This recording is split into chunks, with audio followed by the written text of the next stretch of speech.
ఒక వ్యక్తి తన కొత్త కారును తుడుచుకుంటుండగా అతని 5 ఏళ్ల కూతురు అక్కడికి వచ్చింది. చేతికందిన రాయి తీసుకొని కారుకి ఒకవైపు గీతలు గీసేసింది. కోపం పట్టలేని ఆ తండ్రి పరిగెత్తుకుంటూ వెళ్ళి ఆ చిన్నారి పాపని కిందకు తోసేశాడు.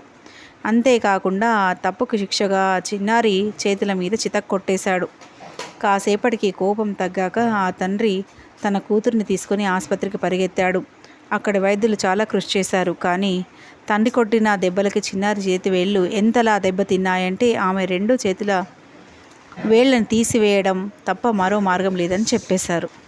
శస్త్రచికిత్స పూర్తయింది. ఆ పాపాయి 2 చేతులకి కట్లు కట్టేశారు.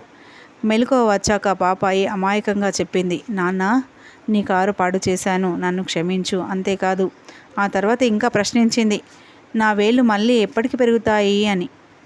ఈ ప్రశ్నకి జవాబు లేదా తండ్రి దగ్గర. నోట మాట లేని స్థితిలో తన మీద తనకే అసహ్యం పడుతూ ఉంటే కారు దగ్గరికి వెళ్ళి ఎడాపెడా తన్నడం మొదలుపెట్టాడు.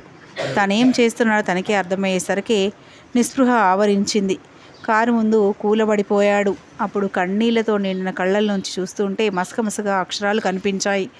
కారు మీద కూతురు గీసిన గీతలు అవేనని అర్థమయ్యేసరికి అవి రాసినందుకే తన చిన్నారిని క్రూరంగా హింసించి శాశ్వతంగా చేతి వేలు పోగొట్టానన్న సంగతి మనసుకి తెలిసేసరికి ఆ తండ్రి మనసు చెదిరిపోయింది. ఇంతకీ ఆ పాప ఏం రాసిందంటే, డాడీ ఐ లవ్ యూ. ఆచరించే ముందు ఆలోచించండి, సహనం కోల్పోవద్దు.